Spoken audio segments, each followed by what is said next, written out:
Hey Star Trek fans, Dan Gunther here. Welcome to another episode of the Trek News Desk. Lots of Star Trek Discovery news this week as we near 1 month before its premiere. Let's take a look. This past week, a third Star Trek Discovery trailer dropped. This one is mostly old footage that we've seen in the first two trailers. However, there are a couple of new scenes and a few new bits of audio from some characters that I want to take a look at here. We strive toward this dream of peace, where all species can share common ground. Yet no dream will protect us from you.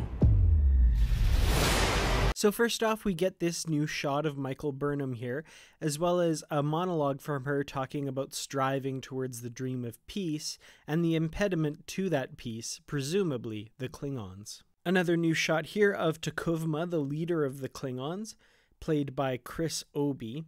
I gotta say, the more I see this costume, the more impressed I am by it. The attention to detail in it is really incredible. So again, like I say, most of the footage and dialogue is from two previous trailers. However, there is a little bit more from Captain Lorca, played by Jason Isaacs, towards the end of the trailer. The work we do is hard. Go! And it's not without sacrifice. We are a long way from home. But I know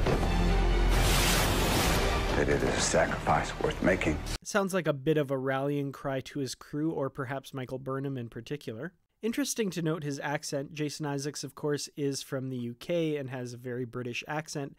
However, it appears that he's affecting a sort of almost southern US accent here.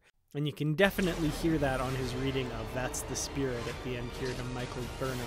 You know what we need to do? We need to win. That's the spirit. So some, very broad hints as to what the show's about. Again, not really giving much away.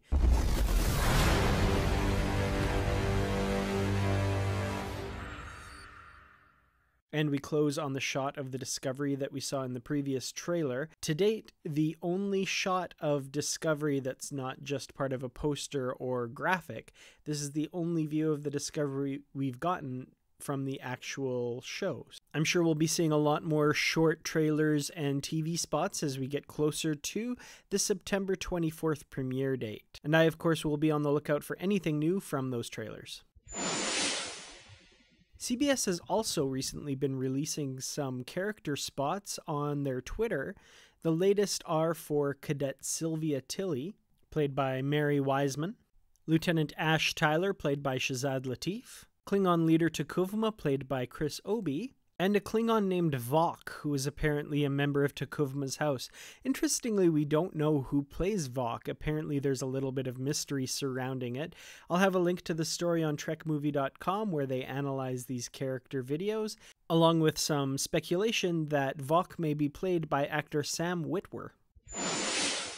In a previous video, I reported that Universe Publishing would be putting out a 2018 Star Trek Discovery calendar, and preview images from that calendar have now been released. The calendar mainly consists of promotional images that we have seen already, with a couple that may be a little less familiar. This appears to follow the pattern for most of the Star Trek calendars that are released for a new movie or show upcoming.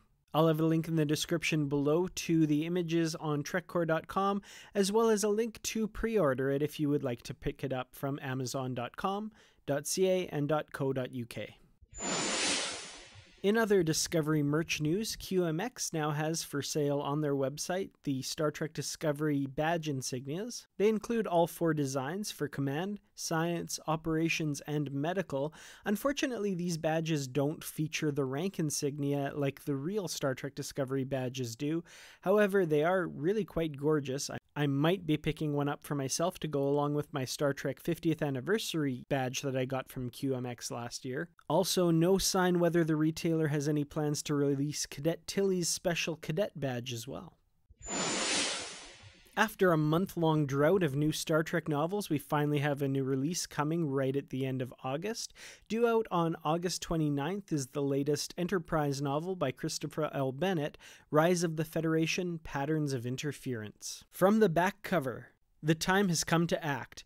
Following the destructive consequences of the Ware Crisis, Admiral Jonathan Archer and Section 31 agent Trip Tucker both attempt to change their institutions to prevent further such tragedies. Archer pushes for a Starfleet directive of non-interference, but he faces opposition from allies within the fleet and unwelcome support from adversaries who wish to drive the Federation into complete isolationism. Meanwhile, Tucker plays a dangerous game against the corrupt leaders of Section 31, hoping to bring down their conspiracy once and for all. But is he willing to jeopardize Archer's efforts, and perhaps the fate of an entire world, in order to win? I'll have links in the description to pick this one up from Amazon as well. In last week's video, I asked commenters to talk about what they would like to see for Season 2 of Star Trek Discovery. Here's some of what you had to say. Branham Chadwick would like to see the anthology series become a reality, saying, how about a prequel or at least flashbacks from the Romulan War? The Romulan War has never been hashed out in a full-blown season or series, only vague references. That would be pretty cool. I would love to see the Romulan War on screen. I've always been really sad that Enterprise never got to the Romulan War. I think it would have been great to see it from that perspective. Gregory Newman says, I like the Star Trek story arcs to last maybe a month at most and then move onward to the crew meeting new aliens and situations with them. It's more fun that way. Kind of the Star Trek Enterprise Season 4 method of doing things. If you remember, that season did a lot of three-parters, sort of mini arcs that introduced characters and created a story that lasted through a few episodes, was wrapped up before moving on to something else.